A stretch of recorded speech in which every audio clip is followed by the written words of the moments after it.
À la fin de cette formation gratuite, vous aurez créé une boutique de A à Z qui ressemble à ça. Vous aurez toutes les fonctionnalités nécessaires pour commencer à vendre vos produits dès aujourd'hui. C'est une vidéo qui va être assez longue, donc je vous ai mis le sommaire en description. La première étape pour créer votre boutique, ça va être de choisir un hébergeur afin que votre boutique soit en ligne. Moi, l'hébergeur que je vous recommande, c'est Hostinger.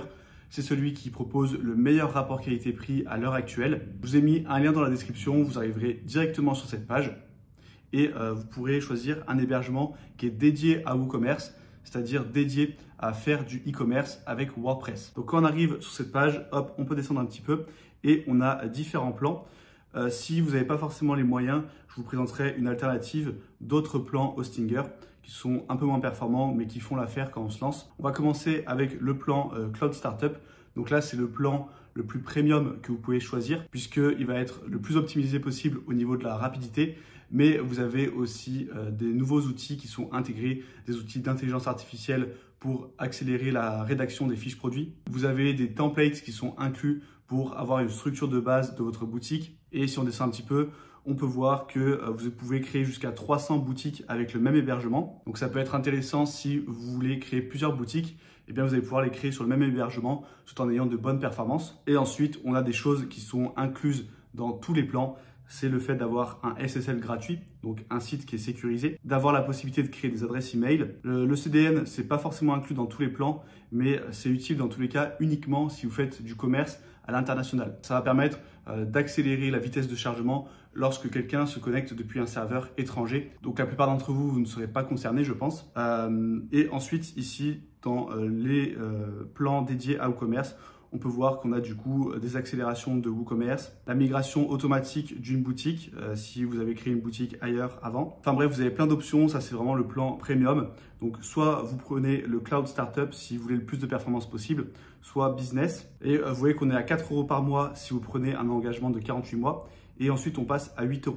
Si vous n'avez pas forcément les moyens, vous pouvez très bien aller ici dans Hébergement, Hébergement web, descendre un petit peu et ici prendre le plan premium à 3 € par mois qui ensuite passe à 6 € par mois et lui il est largement suffisant quand on se lance. Vous n'aurez pas tous les outils d'IA, vous n'aurez pas les accélérations de WooCommerce, mais la performance sera quand même suffisante. Vous avez quand même une adresse email qui est gratuite, le SSL, donc ça c'est vraiment ce qui est indispensable, et aussi le nom de domaine qui est offert, donc c'est-à-dire le nom de votre site web. Donc si vous êtes débutant, que vous créez votre première boutique, ce plan, il peut être largement suffisant. Donc, je vous laisserai choisir le plan qui vous convient le mieux, soit l'hébergement premium si vous voulez vraiment la meilleure qualité possible, soit celui-ci si votre budget est un peu plus limité.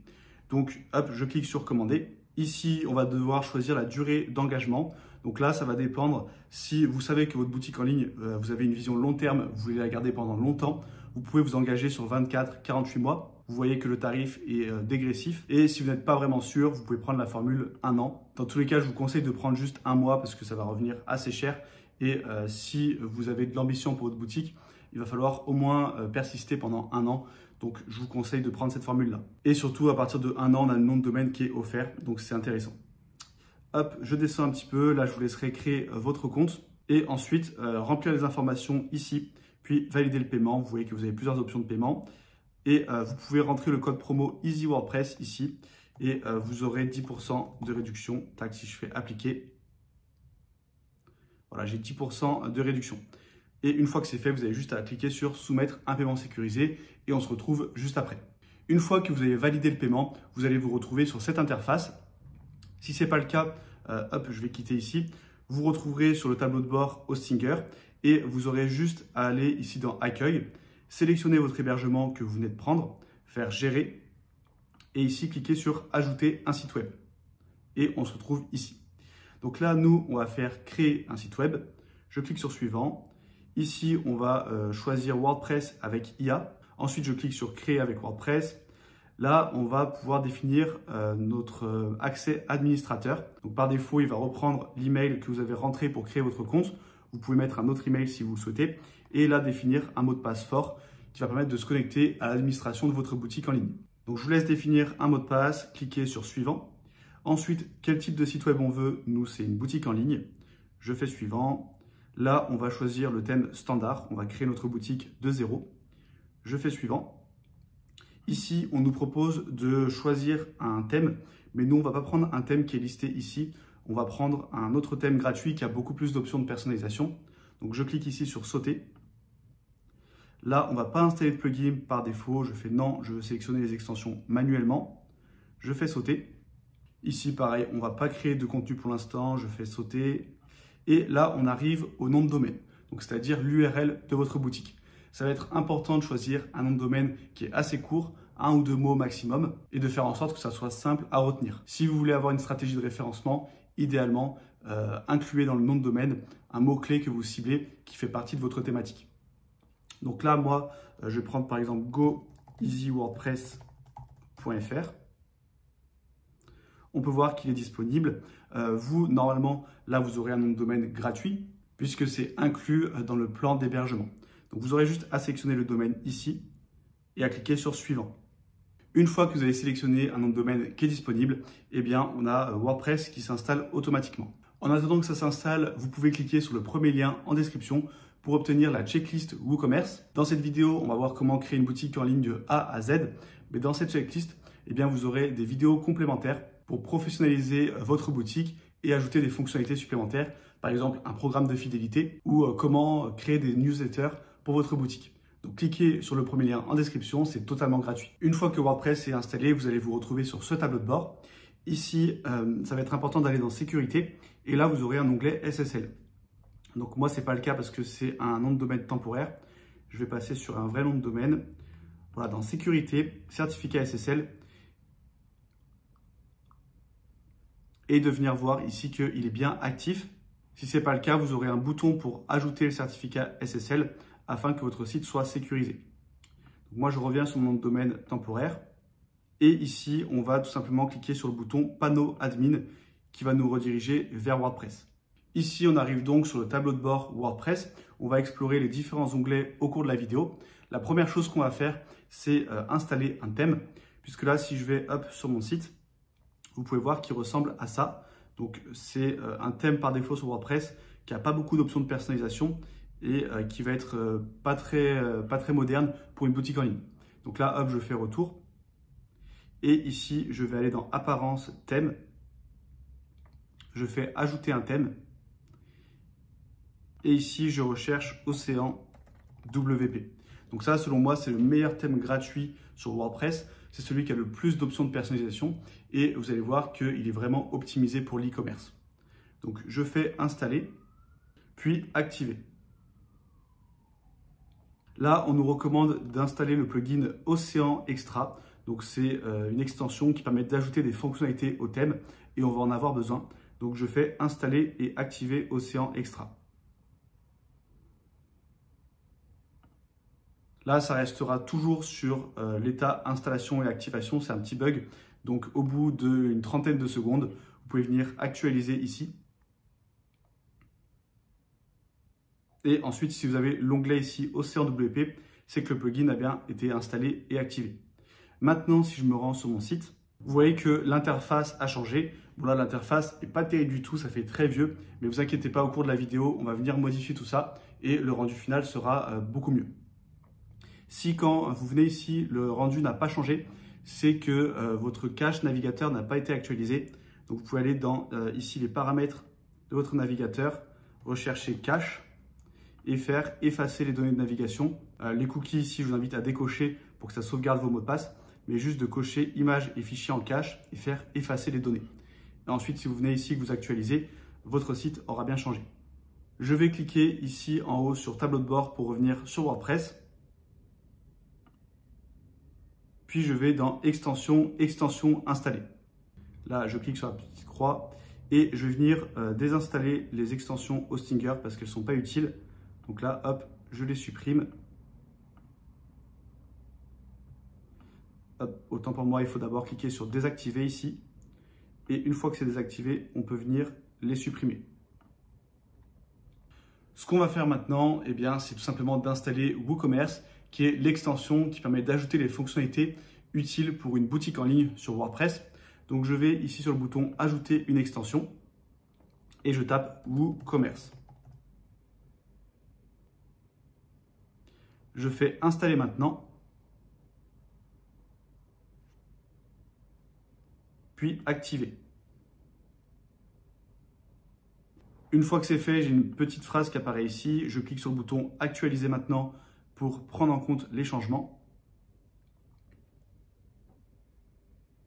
Et on arrive sur l'assistant de configuration WooCommerce. Donc ici, on va cliquer sur configurer ma boutique. Là, vous pouvez sélectionner votre situation ou bien faire passer cette étape. Ici, on va nous demander quelques informations. Donc là, c'est juste pour des statistiques. Ça ne va rien changer sur les options que vous aurez pour WooCommerce. Donc là, moi, je mets vêtements et accessoires, par exemple. Ma boutique se situe en France. Bon, moi, il identifie que je suis en Pologne actuellement. Tac, je vais fermer. Et ici, je fais continuer. Là, on va décocher les plugins qui veut nous faire installer. Ça va surcharger votre site pour rien. Je fais continuer. Et là, on a WooCommerce qui s'installe. Une fois que c'est fait, on arrive ici et on a les différentes étapes qu'on va suivre pour créer notre boutique en ligne. Maintenant qu'on a installé WooCommerce, on a de nouveaux onglets qui sont apparus. Ici, on a l'onglet WooCommerce avec l'accueil qui correspond à cette page, donc qui n'est pas très utile, on ne va jamais la visiter. Ici, vous retrouverez toutes vos commandes. Ici, vous retrouverez vos clients. Et ce qui va surtout nous servir, c'est également l'onglet Réglages, où on aura les différentes configurations de notre boutique, notamment les livraisons, les moyens de paiement. Ensuite, ici, on a l'onglet Produits, où on va gérer du coup tous nos produits, nos différentes catégories. Et là, on peut avoir accès à certaines statistiques pour analyser nos ventes et analyser quels sont les produits les mieux vendus, par exemple. Et dans Marketing, on va pouvoir créer des codes promo. Nous, on va commencer par la première étape qui est de créer un produit. Donc, je vais dans Produits et je clique ici sur Ajouter. Là, cette notification, on va l'enlever. Voilà.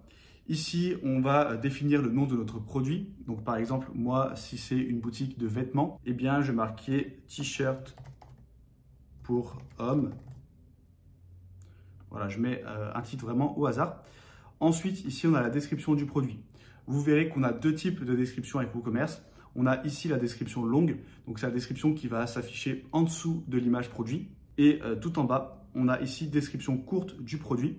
Et là, c'est la description qui va s'afficher à côté des images. Donc, on aura l'image, la description courte, le bouton ajouter au panier et en dessous la description longue.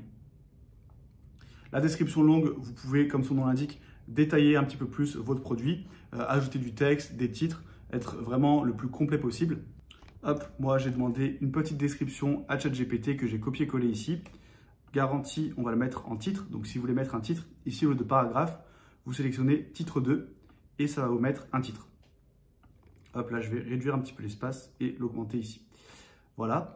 Ensuite, je descends un petit peu. Ici, c'est des réglages OCNWP, donc des réglages par rapport à notre thème. Ça ne va pas être utile dans notre cas ici. Ce qui va nous intéresser, c'est la section données produits. Ici, vous allez pouvoir du coup définir les différentes informations à propos de votre produit, notamment le tarif.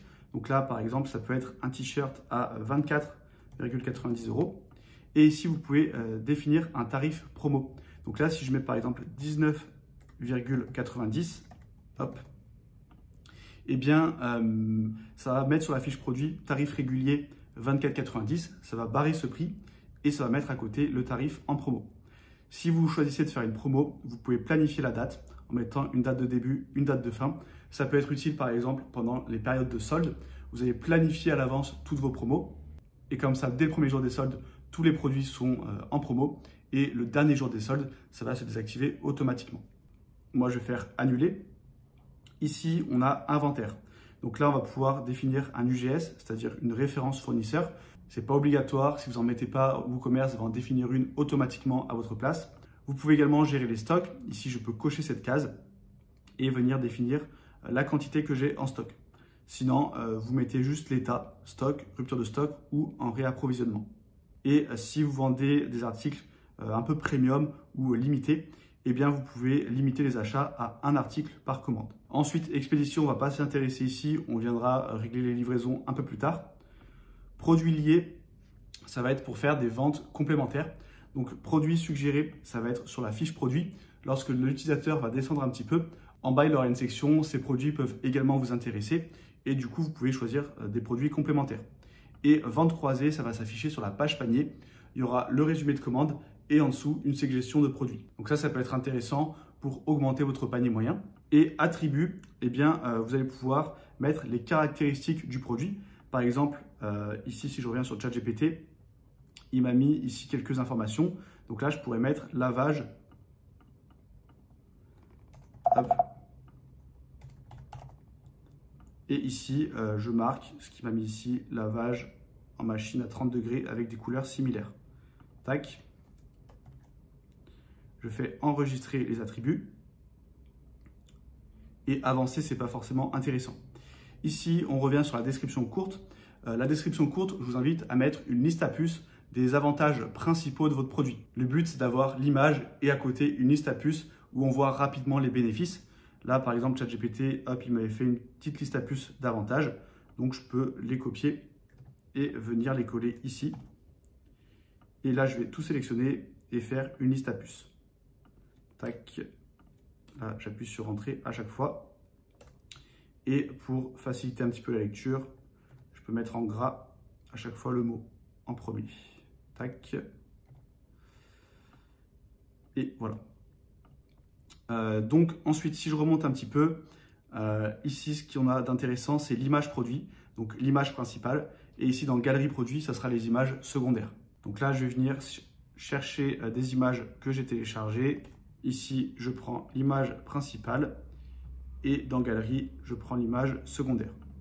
Ensuite, si je descends un petit peu, ici, on a les catégories de produits. Donc, je vais pouvoir directement créer des catégories soit ici, soit dans l'onglet qui est dédié ici.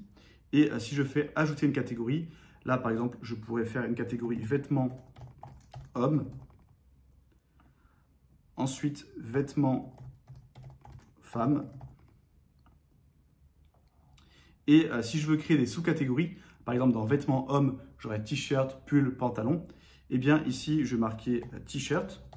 Et ici, je vais venir sélectionner la catégorie parente. Donc moi, ça va être vêtements hommes. Je fais ajouter. Et pareil pour femmes, je vais ajouter par exemple jupe, catégorie parente femme. Hop, je fais ajouter. Et donc là, malheureusement, il m'affiche uniquement les catégories parents. Je vais venir enregistrer les modifications en cliquant sur publier. Et en actualisant, il va peut-être toutes me les afficher. Voilà, il suffit d'actualiser du coup. Et là, je vais pouvoir venir sélectionner ma catégorie parente qui est vêtements hommes et ma catégorie enfant qui est t-shirt. Comme ça, lorsque la personne visitera la catégorie vêtements hommes, eh bien, il y aura tous les vêtements mélangés. Et je pourrais également mettre dans mon menu un lien uniquement vers la catégorie t-shirt. Là, on va fermer la petite pop-up. Et ensuite, on a étiquette produit. Donc là, c'est un peu différent que les catégories. Ça va être pour mettre des caractéristiques par lesquelles vous voulez regrouper vos produits. Par exemple, vous mettez l'étiquette de couleur. Donc, vous mettez là, dans ce cas, noir. Et tous les produits noirs, ils pourront être filtrés avec l'étiquette noire. Bon, les étiquettes, c'est pas vraiment très utile. C'est plus trop utilisé maintenant. Contentez-vous d'utiliser des catégories de produits, ça sera largement suffisant dans la plupart des cas. Et du coup, si je remonte en haut et que, hop, voir produit, je fais ouvrir le lien dans un nouvel onglet. Voilà à quoi ressemble ma fiche produit. Donc là, on a une colonne latérale qui est pas belle du tout. On va venir la retirer un peu plus tard. Mais ici, vous voyez qu'on a le prix de base qui est barré, le prix en promo. On a un petit badge promo qui s'affiche, le titre du produit, la description courte, le bouton ajouter au panier, la catégorie. Ensuite, ici, on a la description longue. Informations complémentaires, ça va apparaître uniquement si vous avez mis des attributs. Donc moi, j'avais mis l'attribut de lavage. Donc là, on a l'information. Et ici, les avis clients. Donc, vous voyez qu'on a tout ce qui fait un site e-commerce professionnel. Mais par contre, là, c'est un t-shirt. Et vous voyez que je ne peux pas choisir la taille. Donc pour créer un produit avec plusieurs variations, eh bien, on va aller ici dans les réglages. Dans données produits, ici, vous voyez qu'on était sur produit simple. Eh bien, on peut également créer produit variable. C'est ça qui va nous permettre de créer plusieurs tailles, plusieurs couleurs ou peu importe la variation que vous souhaitez. Donc là, hop, je clique sur compris. Je vais dans attributs, donc c'est là où j'avais ajouté lavage. Et cette fois, on va ajouter l'attribut qui va être responsable des différentes variations. Donc moi, dans mon cas, c'est la taille. Je clique sur ajouter. Ici, je marque taille. Là, faites bien attention que la case soit cochée, utilisée pour les variations. C'est ça qui va permettre d'avoir une liste déroulante qui permet de choisir la taille. Et ici, on va rentrer les différentes valeurs. Donc là, hop, moi je mets S. Et pour séparer les différentes valeurs, il faut utiliser la barre oblique. Donc c'est Alt GR6 sur Windows et Option Maj L sur Mac. Donc là, je mets mes différentes tailles. Voilà. Et je fais enregistrer les attributs. Une fois que c'est fait, maintenant que j'ai créé un produit variable, j'ai un nouvel onglet qui est apparu, c'est l'onglet Variations. Donc je vais dessus et je vais cliquer sur Générer des variations. Là, je fais OK. Et là, ça va automatiquement me créer une variation pour chaque attribut que j'ai créé. Donc si vous avez un attribut de taille plus un attribut de couleur, eh bien vous aurez toutes les différentes combinaisons possibles qui seront automatiquement créées avec la taille plus la couleur à chaque fois. Et du coup, pour chaque variation, je peux cliquer dessus et là, je peux définir individuellement un numéro fournisseur, je peux définir un tarif individuellement, un poids, une dimension et même une description. Et également une image, ça peut être intéressant quand c'est des couleurs différentes ou des modèles un petit peu différents de produits. Vous allez pouvoir mettre une image et dès que la personne va sélectionner la variation, l'image va s'afficher. Si vous avez beaucoup de variations, ça peut être assez chronophage de venir rentrer le prix manuellement pour chacune d'entre elles. Donc là, dans Bulk Action, on va venir sélectionner mettre en place les tarifs réguliers. Et là, je mets par exemple 19,90, je fais OK. Et le prix sera automatiquement ajouté de partout. Une fois que c'est fait, hop, je remonte. Ici, je clique sur mettre à jour. Et si je viens actualiser mon produit, tac, j'ai maintenant une liste déroulante taille et je peux venir choisir par exemple la taille M. Et voilà. Donc maintenant, vous n'avez plus qu'à créer vos différents produits. Maintenant qu'on sait comment créer des produits, on va voir comment intégrer les moyens de paiement afin que nos clients puissent les acheter. Donc je retourne ici dans mon tableau de bord WordPress. Je vais dans WooCommerce, réglages.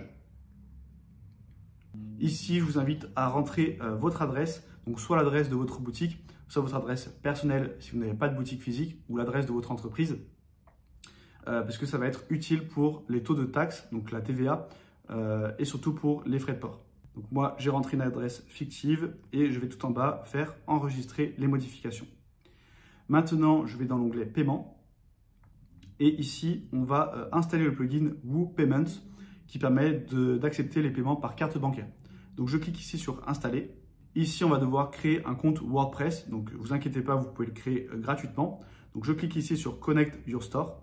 Ici, ça va automatiquement entrer l'adresse email de votre boutique. Vous cliquez sur Continuer et vous allez venir récupérer le lien qui vous a été envoyé par email pour venir connecter votre boutique.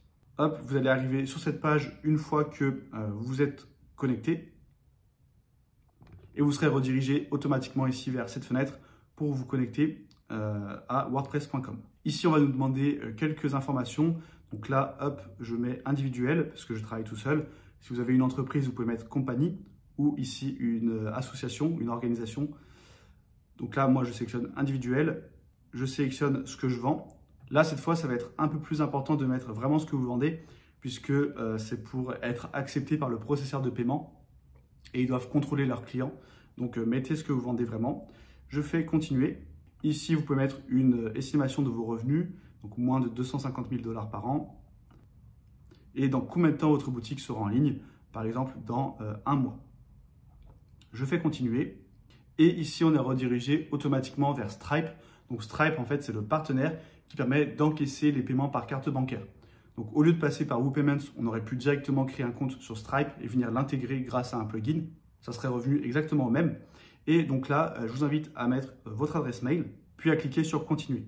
Ici, on va vous demander de valider votre identité avec un numéro de téléphone. Et ensuite, vous pourrez cliquer sur Continuer. Ici, on va vous demander différentes informations que je vous laisserai remplir et cliquer sur Continuer. Ensuite, ici, je vous laisserai rentrer votre IBAN pour pouvoir recevoir les fonds. Et ensuite, quand vous arrivez sur la dernière étape, on fait Accepter et Envoyer. Votre compte est maintenant créé. Vous allez être redirigé vers WooCommerce. Maintenant, on retourne ici dans WooCommerce, Réglages, dans Paiement. Ici, dans WooPayments, je fais Gérer. Et là, on va arriver au réglage pour les paiements en carte bancaire. Je descends un petit peu. Ici, on a les cartes bancaires qui sont activées. Banque Contact, vous pouvez l'activer si vous avez des clients en Belgique. C'est beaucoup utilisé en Belgique. Donc ça peut booster un peu votre taux de conversion. Et ici, on a Apple Pay et Google Pay. Par défaut, ça va ajouter des boutons sur les pages produits, la page panier, ce qui n'est pas recommandé du tout.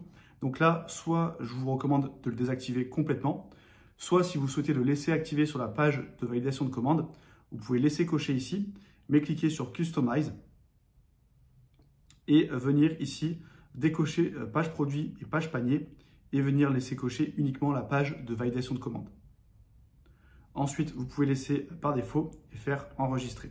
Moi ici, j'ai un petit bug pour enregistrer les réglages, donc je vais venir directement tout désactiver puisque dans tous les cas, je ne l'utilise pas sur la plupart de mes boutiques. Donc là, hop, je décoche. Ici, est-ce que vous laissez la possibilité à vos clients d'enregistrer leurs données bancaires? Ce qui va apparaître sur le relevé bancaire, donc mettez le nom de votre boutique. Moi, je vais mettre EasyWP. Et vous pouvez mettre un email et un numéro de téléphone de support client.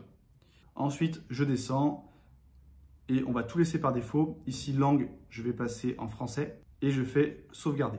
Donc là, j'ai maintenant les paiements par carte bancaire qui sont activés sur ma boutique.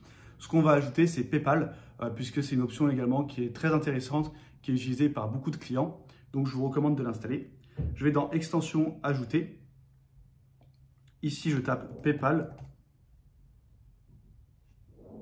Et on a l'extension officielle. Donc, on va cliquer sur Installer.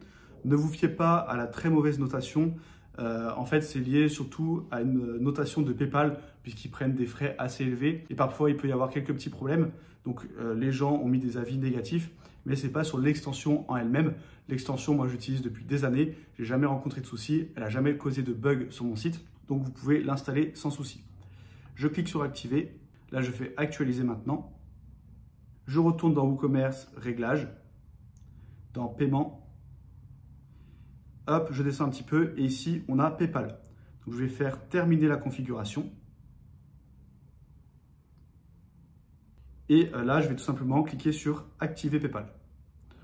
On a une fenêtre qui s'ouvre. Ici, hop, vous avez juste à vous connecter à votre compte PayPal et ensuite faire, hop, je ferme ça, accepter et connecter. Ensuite, je clique sur le bouton retourner sur le site de WooCommerce. Là, ça va s'actualiser et je serai automatiquement connecté. Ensuite, une fois que c'est fait, on va modifier quelques réglages. Donc là, je descends un petit peu.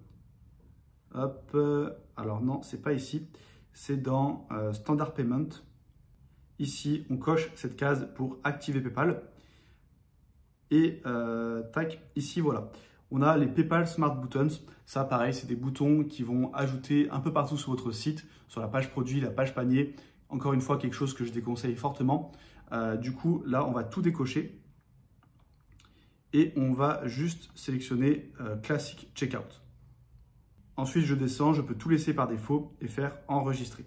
Ensuite, si je vais dans Pay Later, ici, vous voyez que c'est activé par défaut, tac, ici. Et en fait, ça permet de proposer le paiement en 4 fois sans frais. Donc, c'est PayPal qui prend en charge le paiement. Vous, ça ne change rien pour vous. Et ça permet, si vous vendez des produits assez chers, eh bien, d'avoir des clients qui passent par le paiement en 4 fois. Donc, ça peut être intéressant. Par contre, encore une fois, on va venir désactiver sur la page produit, la page panier et sur la page boutique. Là, je fais enregistrer. Et dans Advanced Card Processing, je ne sais plus s'il l'active par défaut, mais on va venir vérifier. Non, donc c'est bon, ils ne l'ont pas activé. Nous, on ne va pas l'activer puisque le paiement par carte bancaire, on le fait passer par Stripe. Ils prennent moins de frais que PayPal. Donc, si je reviens ici sur tous les moyens de paiement, j'ai WooPayment qui est activé, j'ai PayPal qui est activé. Ici, on a le virement bancaire ou les paiements par chèque. Bon, je ne vais pas les configurer parce qu'il y a très peu de chances que ça vous intéresse. Dans tous les cas, c'est hyper simple à configurer. Et ici, on a le paiement à la livraison. Là, ça peut être intéressant si vous faites du click and collect. Donc, je vais venir cliquer sur terminer la configuration. On va l'activer. On va le renommer retrait en boutique. Ce sera plus parlant. Ensuite, la description, on va marquer plutôt venez retirer votre commande en boutique. Et instruction, c'est ce qui va s'afficher une fois que le paiement a été validé. Donc là, vous pouvez rentrer par exemple l'adresse de votre boutique et donner les horaires d'ouverture. Là, le mode d'expédition, c'est important. On va venir sélectionner point de vente. Vous verrez juste après à quoi ça correspond. Et je fais enregistrer les modifications. Là, je reviens sur mes paiements. Et ici, on a nos différents moyens de paiement qui sont activés. Vous voyez que je peux venir les déplacer. Et donc, si vous les déplacez, ça va également les déplacer côté client. Donc, moi, je vous conseille de laisser cet ordre par défaut. Carte bancaire en premier, PayPal en deuxième et retrait en boutique en troisième, qui s'affichera selon certaines conditions seulement. Et dans cet ordre-là, c'est très bien puisque carte bancaire, c'est ce qui est le plus utilisé, PayPal en secondaire. Donc, je fais enregistrer les modifications. Et maintenant qu'on a les moyens de paiement, on va venir configurer les livraisons. Pour cela, je vais dans l'onglet Expédition et on va venir définir nos zones d'expédition, donc nos différentes zones de livraison. Par exemple, une zone France, une zone Europe et une zone Reste du monde, avec à chaque fois des différents tarifs. Donc là, je fais ajouter une zone. On va la nommer France. Et bien dans cette zone, vous allez mettre tous les pays sur lesquels vous souhaitez mettre les mêmes conditions de livraison, les mêmes tarifs. Donc par exemple, ça va être la France. Ensuite, on va mettre la Belgique, la Suisse et Monaco par exemple. Hop, voilà. Si vous ne voulez pas faire pays par pays, que par exemple pour toute l'Europe, vous voulez proposer les mêmes politiques tarifaires, eh bien vous pouvez venir taper Europe et venir directement sélectionner tous les pays d'Europe. Ça peut vous faire gagner du temps. Ensuite, ici, on va venir ajouter les méthodes de livraison. Donc, si je clique ici, eh bien, je peux choisir soit livraison gratuite, soit forfait. On va commencer par livraison gratuite. Je fais continuer. Ici, la livraison gratuite, vous pouvez la mettre selon un certain critère. Est-ce que le critère, c'est un code promo spécifique?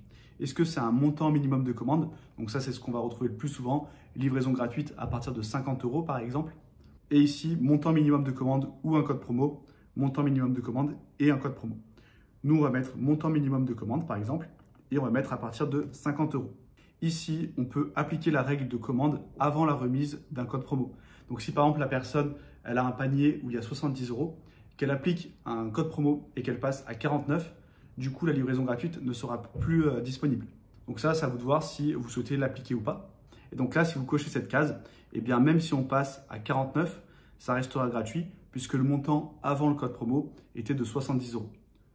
Donc nous, on va laisser décocher et je vais faire créer et enregistrer. Ici, j'ai ma livraison gratuite et je vais venir ajouter la méthode de livraison forfait. Donc là, ça sera la méthode qui est payante en dessous de 50 €. Hop, je fais continuer. Ici, on va le renommer au lieu de forfait, on va mettre par exemple livraison Colissimo 48 heures. Et on va le mettre par exemple à 4,90 €. Je fais créer et enregistrer.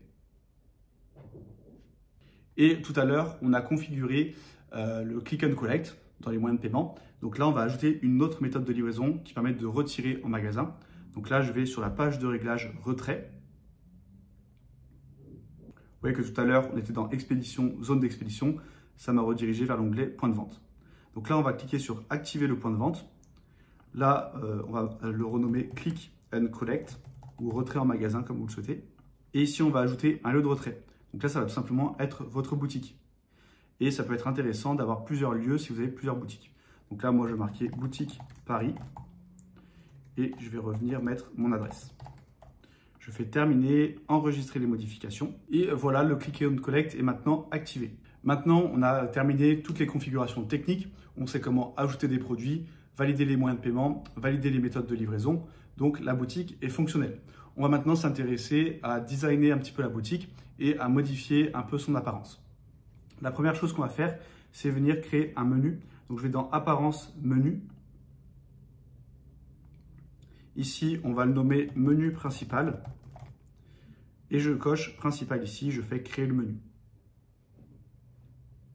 Une fois que c'est fait, je clique en haut sur Options de l'écran.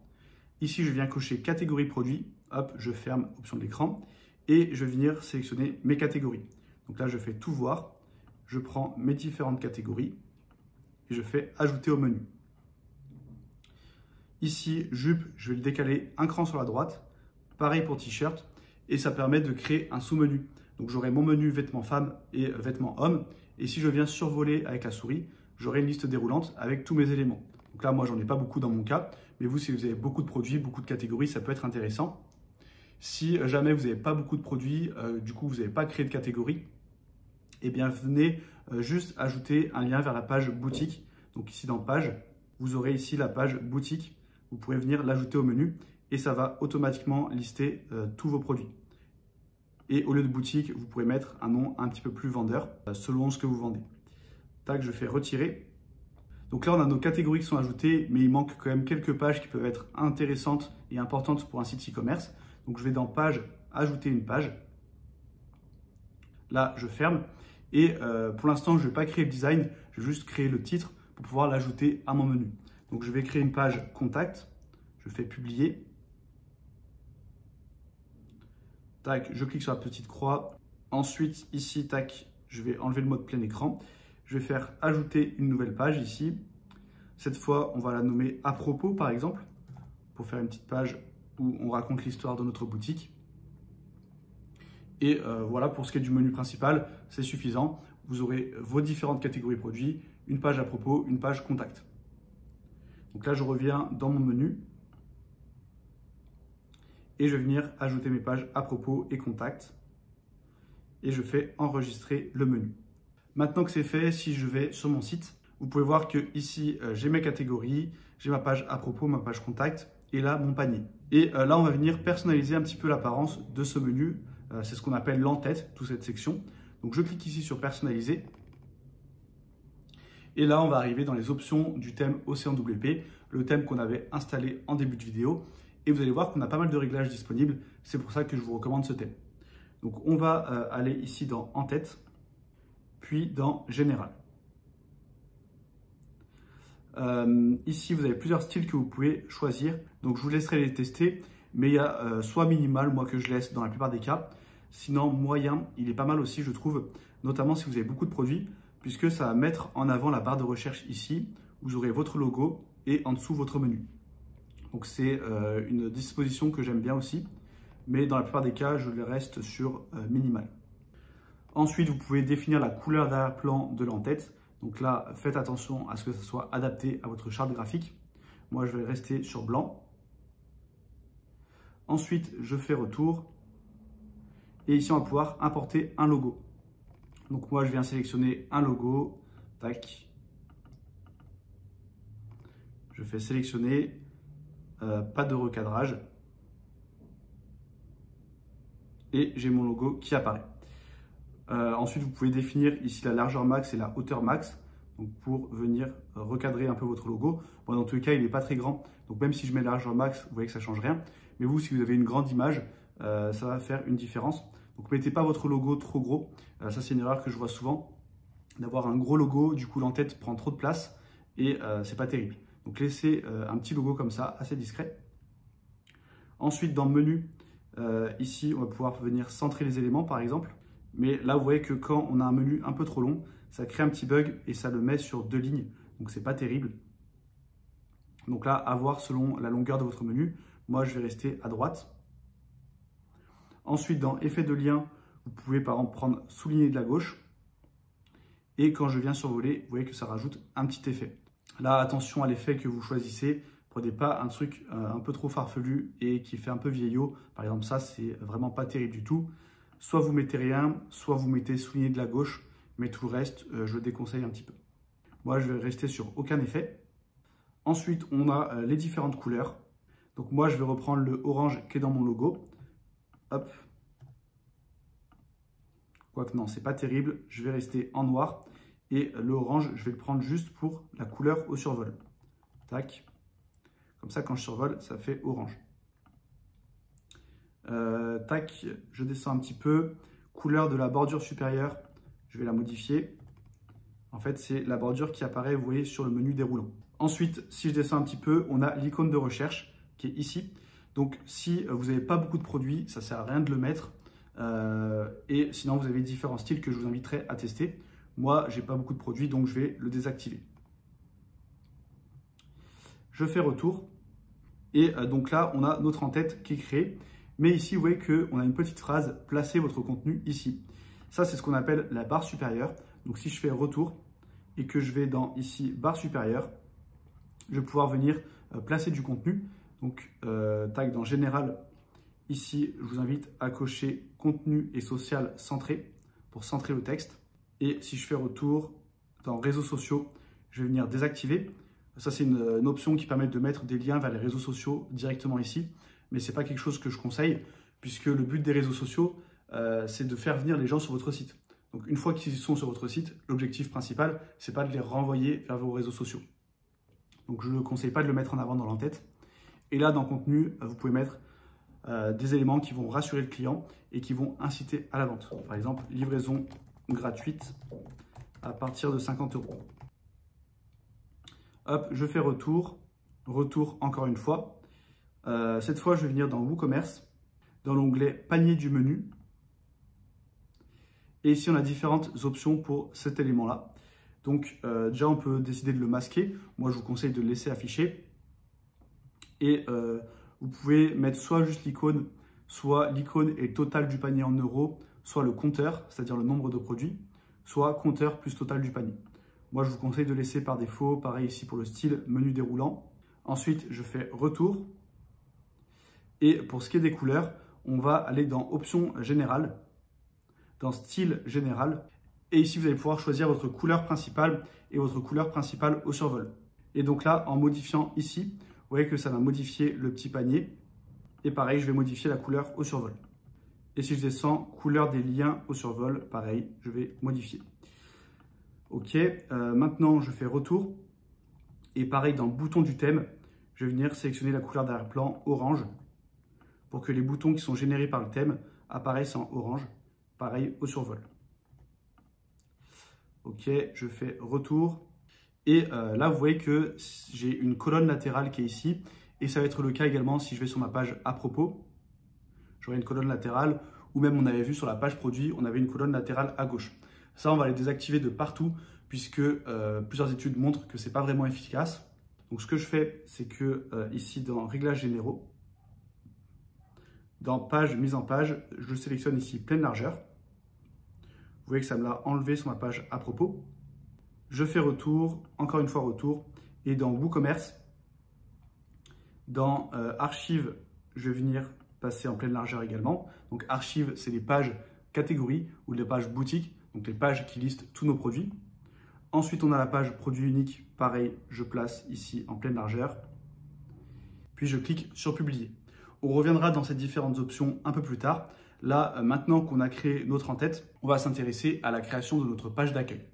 Donc, je clique sur la petite croix et vous voyez que par défaut, la page d'accueil de ma boutique, c'est une page qui affiche les derniers articles qui ont été publiés. Donc, on va modifier ça. On va aller dans Tableau de bord, page, ajouter une page. Et ici, je crée une page accueil. Je fais publier. Je vais dans mes réglages, dans lecture. Et ici, la page d'accueil affiche. Je choisis une page statique, la page accueil. Comme ça, eh bien, la page d'accueil par défaut, ça sera la page que j'ai choisie. Je fais enregistrer les modifications. Et maintenant, si je reviens sur mon site, vous voyez que par défaut, ça m'affiche la page accueil. Et pareil, si je clique sur le logo. Donc maintenant, on va venir personnaliser cette page. Je clique sur modifier. Et ici, on arrive dans les réglages de la page. Ce qu'on va faire dans un premier temps, c'est installer une extension. Donc, je vais dans ajouter une extension. Et on va installer Elementor, qui est une extension qui permet de créer des designs sans coder et assez facilement.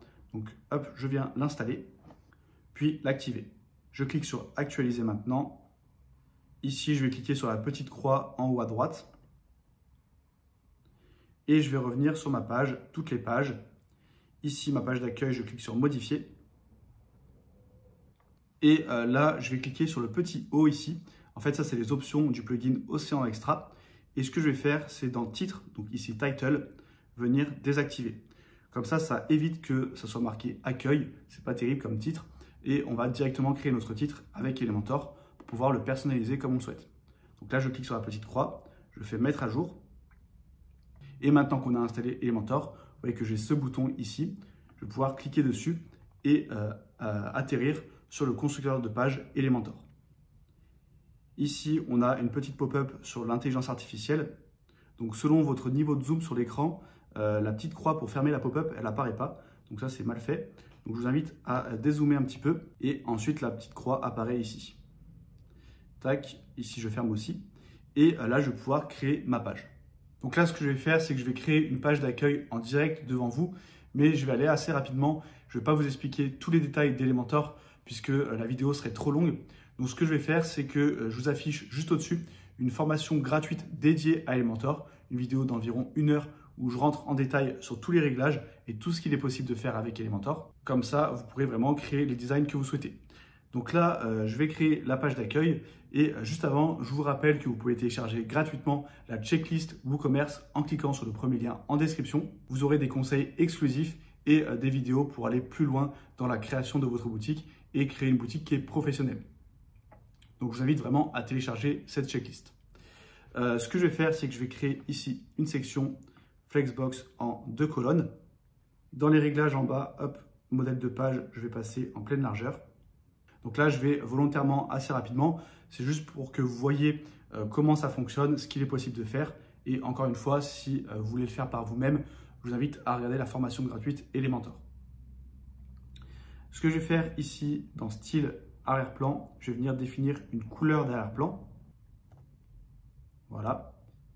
Ensuite, à gauche, je vais mettre un titre. Hop, je viens dans les réglages du titre, je mets du texte. Ici, la couleur, hop, je vais passer en noir. Et la taille de police, par exemple, 35 pixels, même un peu plus, 51. Ensuite, en dessous, je vais venir mettre hop, un petit paragraphe. Là, c'est un petit texte en anglais que j'ai pris sur un template. Tac, je mets 20 pixels. Et en dessous, on va venir mettre un bouton. Donc là, hop, je glisse un bouton. Ici, je vais pouvoir mettre, par exemple, découvrir la boutique. Le lien vers ma page boutique. Donc là, j'ai juste à mettre /boutique. Ça correspond à mon lien. Ensuite, dans style, dans couleur d'arrière-plan, je vais mettre en blanc. Et couleur du texte, je vais reprendre le orange qui est ici. Tac. Et je clique sur le petit plus pour l'enregistrer. Je fais créer. Comme ça, dès que je voudrais le retrouver, je pourrais le retrouver facilement en quelques clics. Et taille de police, on va passer par exemple à 21 pixels. Voilà. À droite, on va venir glisser une image. Tac. Que je vais venir téléverser. Donc, c'est cette image que je vais prendre. Ensuite, ici, dans les réglages de la colonne, justifier le contenu, je vais me mettre en centré. Et j'ai donc ma première section qui est créée. Je pourrais venir changer ici la police pour mettre quelque chose d'un peu plus moderne, par exemple Poppins. Et ici, venir élargir un petit peu. Voilà, 1220 pixels. Comme ça, vous voyez qu'on a une mise en forme du titre qui est un peu mieux. Et pareil, ici, dans la police, je vais mettre sur Poppins. Voilà. Ensuite, je vais créer une deuxième section où cette fois, on va afficher des produits. Donc, soit les meilleures ventes, soit des nouveautés. Donc là, je glisse un titre. Je viens prendre ce titre ici, je fais copier, coller le style. Hop, ici, je vais le centrer et je vais réduire un petit peu. Je vais passer par exemple à 41 pixels. Et je vais mettre par exemple nouveauté. Dans avancer, marge, je vais ajouter un peu d'espace, par exemple 100 pixels. Ensuite, je vais glisser un widget qui s'appelle code court et qui va me permettre d'afficher mes produits. Pour cela, je vous invite à taper sur Google Shortcode WooCommerce. Vous allez arriver sur une documentation qui vous explique comment afficher les produits WooCommerce avec des codes courts. Donc moi, je vais aller ici dans la section WooCommerce Shortcode. Ici dans Product, je clique sur Product Shortcode et je descends un petit peu. Ici, du coup, hop, si je prends le shortcode Product, que je le colle, ça va automatiquement m'afficher tous mes produits. Ce que je veux, moi, c'est afficher uniquement les nouveautés. Donc, ce que je fais, c'est Order By et on va mettre Date pour que ça affiche uniquement les derniers produits. Donc là, moi, j'ai que 4 produits, donc ça ne change pas grand-chose. Mais vous, en mettant ça, ça va afficher les derniers produits. Et ensuite, je vais mettre colonne égale, entre guillemets, 4. Je crois qu'il faut ajouter un S. Voilà. Comme ça, on a 4 produits. C'est un peu mieux, je trouve. Donc ensuite, on viendra modifier un peu les couleurs ici et le bouton, on viendra l'enlever. Ça, c'est dans les réglages du thème. Ce que je vais faire, c'est juste ajouter un petit peu d'espace. Tac, en haut, par exemple, 20 pixels. Même 40 pixels. Voilà, comme ceci. Ensuite, je vais venir créer ici une nouvelle section, encore une fois, en 2 colonnes. Ce que je vais faire, c'est que cette colonne, hop, je vais faire en sorte qu'elle prenne un peu plus de place, 57%. Ensuite, dans style, je vais mettre une image d'arrière-plan, tac, celle-ci. Et je vais mettre position en bas à droite. Ensuite, je vais venir ajouter un titre. Hop, ouais, 50% de réduction. Je le mets en noir. Et la taille de police, je mets Poppins. Je mets un peu plus grand, par exemple 35 pixels ou 30 pixels. Je vais ajouter un autre titre au-dessus. Cette fois, ça sera offre à durée limitée. Je reprends le orange. Hop, ici, je mets Poppins et je mets un peu plus fin la police comme ceci. Puis, je vais venir prendre le bouton, le copier et le coller ici. Là, je vais juste laisser découvrir. Et là, on pourrait mettre un lien vers une page où on a les promotions qui s'affichent, par exemple. Ce que je vais faire dans les réglages de la section, dans hauteur minimale, je vais mettre 400 pixels. Voilà, comme ceci. Et dans les réglages de la colonne, je vais venir centrer et rajouter un petit peu d'espace sur le bouton, par exemple 30 pixels. Et ici, venir au contraire réduire un petit peu l'espace. Donc en bas, hop, je mets la marge négative. Voilà, comme ceci pour la section. Et sur la deuxième, hop, je vais ajouter une autre image. Cette fois, ça sera celle-ci. Là, dans les réglages globaux ici de la section, dans écart de colonne, je vais mettre 30 pixels. Pareil pour ligne. Et ici, je vais venir un peu augmenter, tac, voilà, comme ceci. Même un peu plus. Voilà. Et là, je vais tout simplement prendre ces différents éléments. Donc là, j'ouvre le navigateur. Ici, ça me permet de prendre les différents éléments, de faire copier et de venir les coller ici. Je ne sais pas pourquoi ça m'a pris juste le titre, enfin juste le bouton. C'est pas grave, du coup, je vais le faire manuellement. Voilà. Et ici, hop, je réorganise. Ok. Maintenant, dans les réglages de la colonne, je remets ici centré. Et là, copier, coller le style. Là, je vais mettre voir les montres, par exemple. Ici, je vais marquer nouveauté. Et ici, montre casual. Donc voilà pour cette deuxième section qui met en avant plutôt des catégories. Là, je vais venir ajouter de la marge en haut, 70 pixels et en bas aussi. Ok, maintenant on va ajouter une deuxième section avec des produits. Donc cette fois, ça sera par exemple les meilleures ventes. Hop, je copie, je colle. Ici, je marque meilleures ventes. Et tac, ici, au lieu de order by, on va mettre sale. Et là, ça va mettre les meilleures ventes en premier. Ensuite, on pourrait ajouter une section à propos. Donc là, tac, je remets une section en 2 colonnes. Je remets de la marge en haut, par exemple 70 pixels, même 100 pixels. À droite, on va mettre une image. Et hop, je vais reprendre ici le titre. Là, je vais mettre à propos de notre boutique. J'enlève la marge. Et ici, on va mettre un petit texte. Donc là, je vais demander à ChatGPT, rédige un paragraphe pour une section à propos. Donc là, j'ai fait un prompt très basique qu'on pourrait largement améliorer. C'est juste pour l'exemple. Du coup, j'aurai un petit paragraphe. Voilà, je le prends, je le copie. Ici, on va venir mettre en noir 17 ou 18 pixels. Hop. Pourquoi il me met de l'espace en bas? Ok. Voilà. Ensuite, là, il faudrait venir aérer un petit peu. Donc, hop.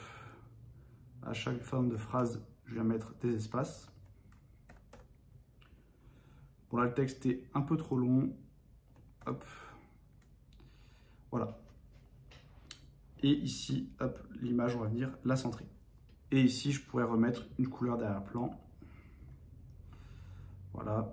On va mettre de la marge interne pour rajouter de l'espace à l'intérieur de la section.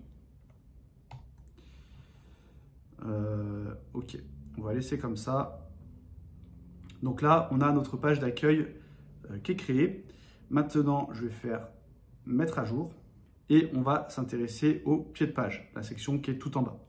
Donc pour cela, je clique ici sur le menu hamburger, je fais quitter, appliquer. Là, je reclique sur quitter, pardon. Et cette fois, on va créer notre pied de page. Donc le pied de page, il y a différentes options de le créer. On peut le créer directement avec WordPress, mais on est assez limité. Donc moi, ce que je vous conseille de faire, c'est aller dans Extension, ajouter une extension, taper Elementor Header.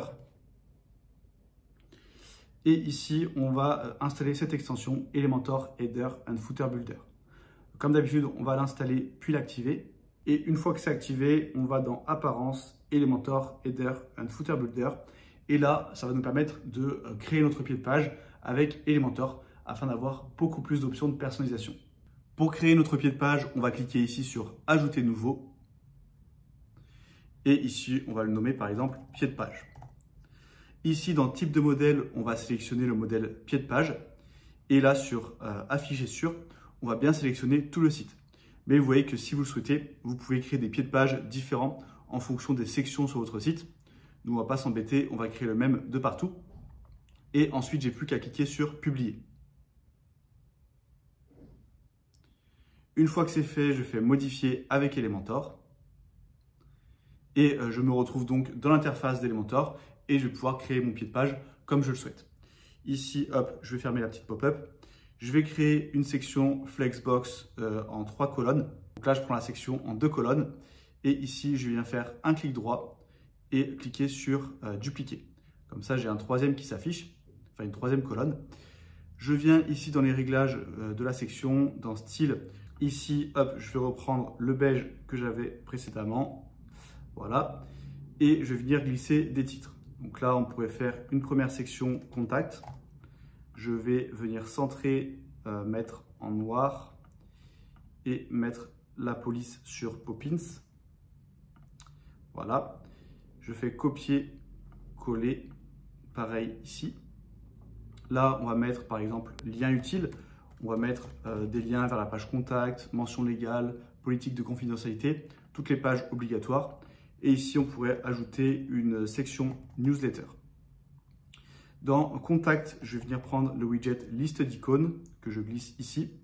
Et là, je pourrais mettre par exemple un numéro de téléphone. Hop, je viens sélectionner un icône de téléphone.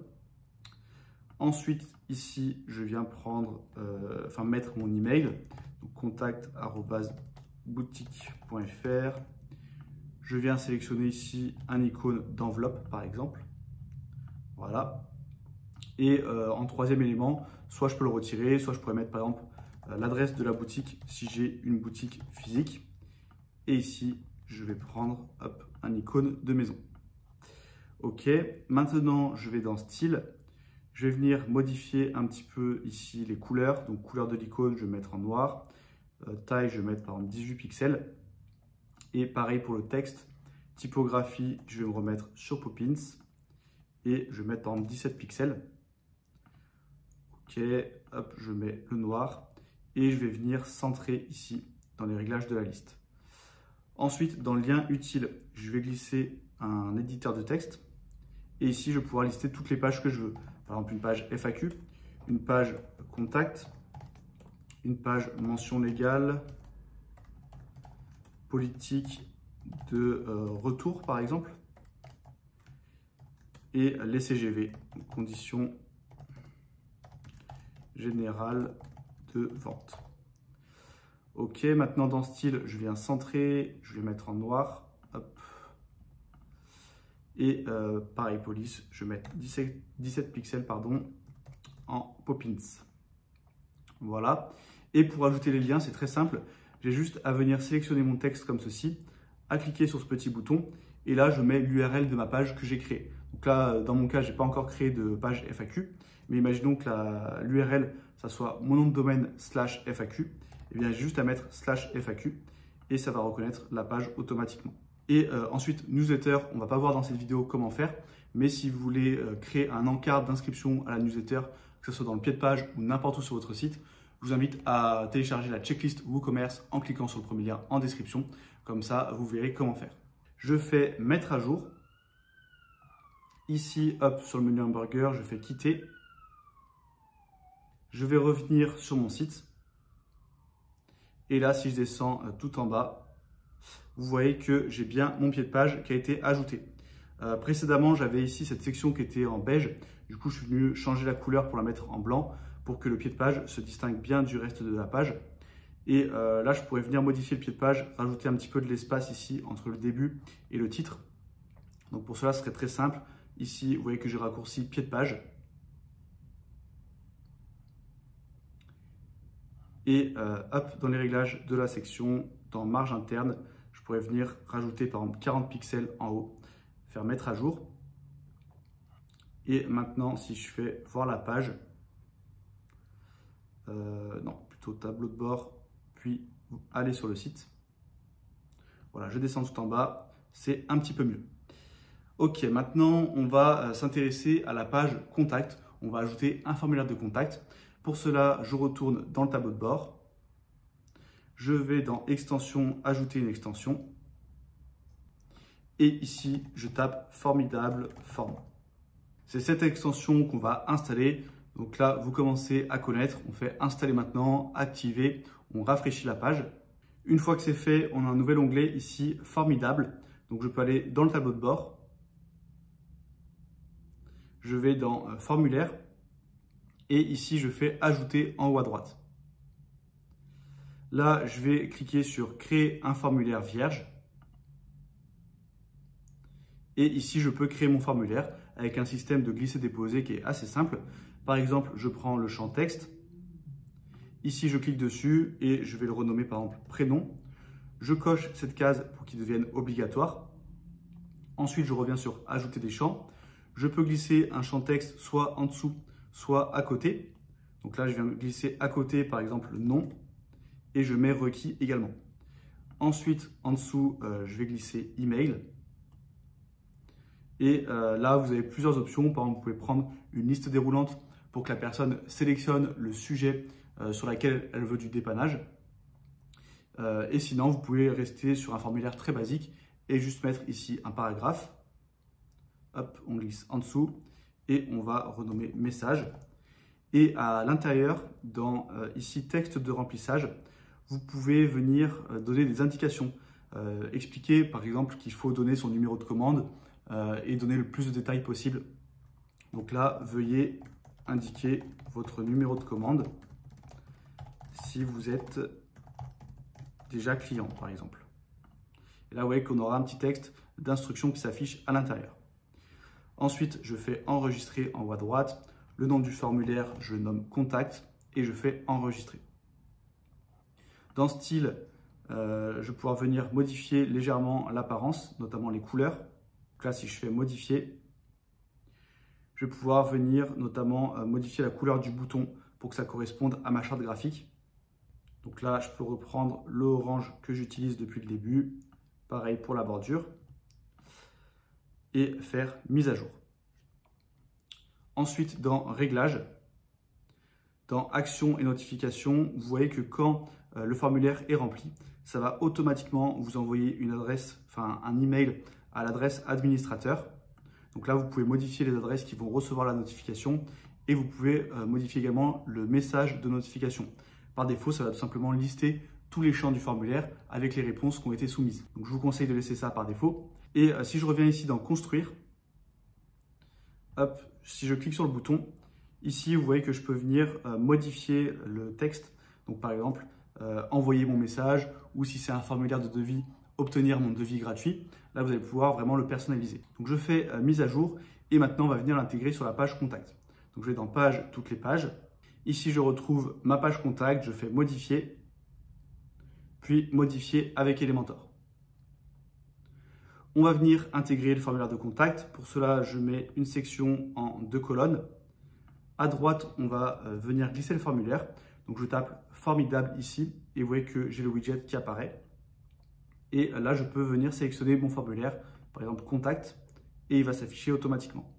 À gauche, je peux venir mettre une boîte d'icônes.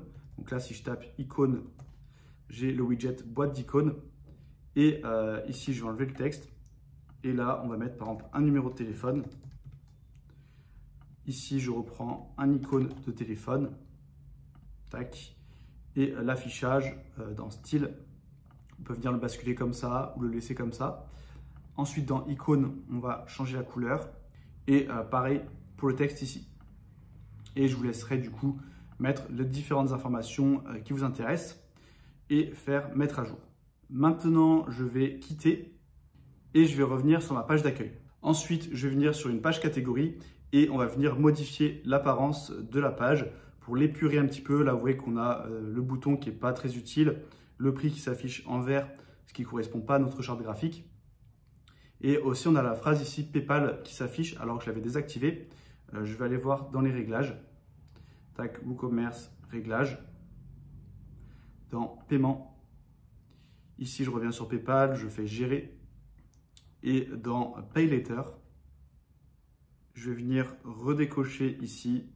Tac, je fais enregistrer les modifications.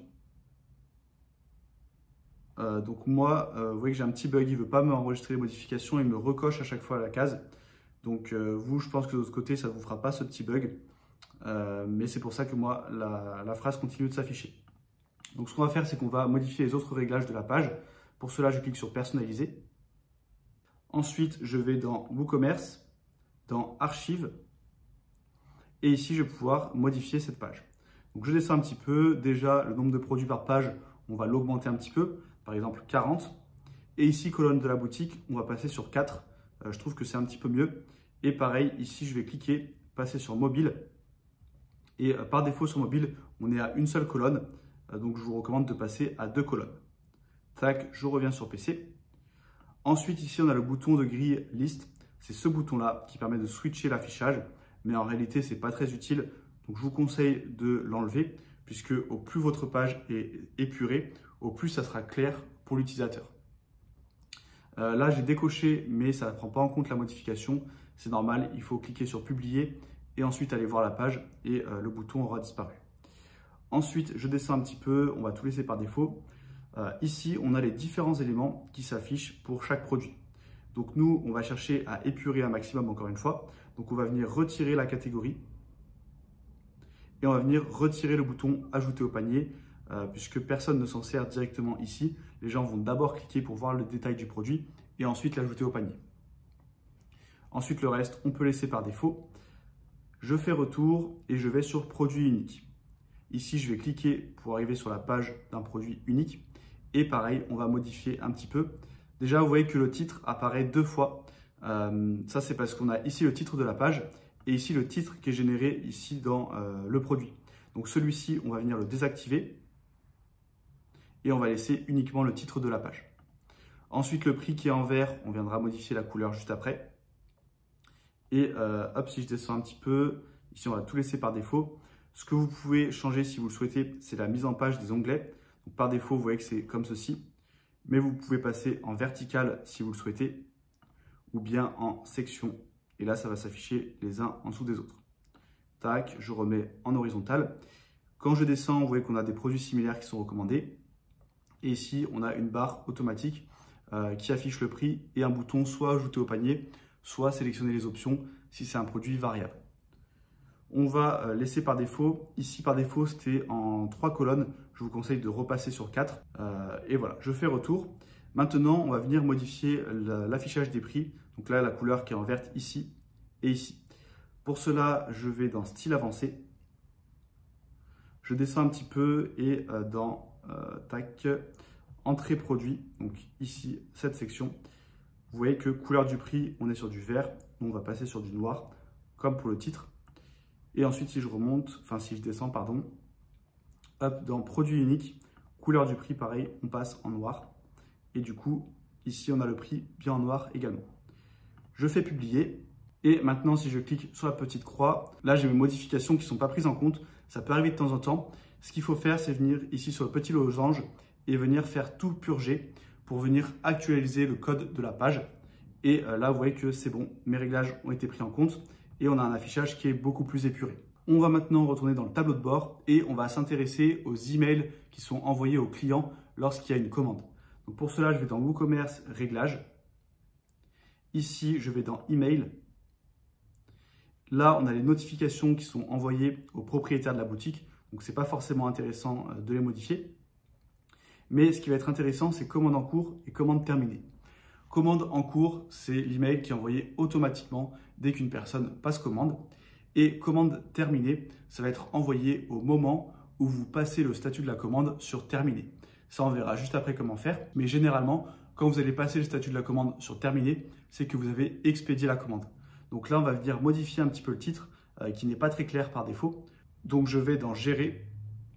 Et ici, vous voyez que le titre par défaut, c'est votre commande est maintenant terminée. Ce qui ne veut pas dire grand-chose.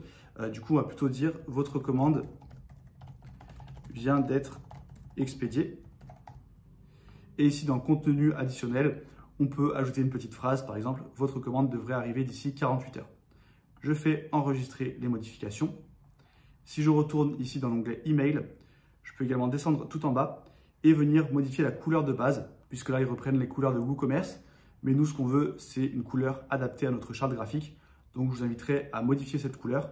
Et le texte de pied de page, on peut également l'enlever. Hop, je descends et je fais enregistrer les modifications. Maintenant qu'on a configuré toute notre boutique, on va voir si tout fonctionne correctement. Et donc, on va passer une commande de test. Pour cela, je vais dans l'onglet Paiement et on va activer le mode test sur le paiement par carte bancaire. Donc, je vais dans WooPayment, je fais Gérer. Et ici, vous voyez qu'on a une petite case à cocher, activer le mode test. Là, je fais Activer. Je descends tout en bas et je fais Enregistrer les modifications. Une fois que c'est fait, je peux aller sur ma boutique. Je vais ici dans T-shirt, par exemple. Je vais prendre ce T-shirt en taille S. Je fais Ajouter au panier. Ensuite, soit je peux cliquer ici pour voir le panier, soit je peux cliquer ici ou aller directement sur la page de commande. Si je veux voir le panier, hop, ça ressemble à ça. Ensuite, je fais valider la commande et on arrive sur cette page. Ici, l'utilisateur, on l'invite à rentrer son email. Là, il peut choisir le mode d'expédition, donc soit une livraison, soit le click and collect, vu qu'on l'a configuré. Ici, il devra rentrer son adresse de livraison, choisir les options de livraison s'il y en a plusieurs. Dans notre cas, il y a seulement la livraison Colissimo 48 heures. Mais si je retourne dans mon panier, que je viens ici augmenter le nombre de produits, vous voyez que si je passe au-dessus des 50 €, j'ai la livraison gratuite qui apparaît. Donc là, si je fais valider la commande, que je prends expédition, on a maintenant la livraison gratuite ici. Et là, vous voyez que j'ai le mode test qui est activé. Donc, je peux prendre ce numéro de carte bleue, le copier ici. Ensuite, ici, date d'expiration, on peut mettre ce qu'on veut. Et pareil pour le CVC. Je fais commander. Et voilà à quoi ressemble la page de confirmation de commande. Donc, on a le résumé de la commande juste ici. Et par email, le client aura reçu la notification de commande en cours, que la commande est validée. De votre côté, si vous allez dans le tableau de bord, dans WooCommerce, vous voyez que pour commande, on a une petite notification. Ici, on a donc la commande de test qui apparaît, qui est dans le statut en cours. Et si je clique dessus, ici, je peux avoir un petit résumé de la commande, enfin les informations de facturation et d'expédition du client. Ici, on voit les produits qui ont été commandés. Ici, vous verrez si un code promo a été utilisé. Et je peux même cliquer sur remboursement pour faire un remboursement si le client le demande. Ensuite, je vous invite donc à expédier le colis. Et une fois que c'est fait, on peut venir cocher la commande dans Action groupée, marquer sur Terminer, faire Appliquer. Et là, le statut va changer. Et c'est là que le second email va se déclencher. l'email commande terminée, où là, on va prévenir le client que le colis a été expédié.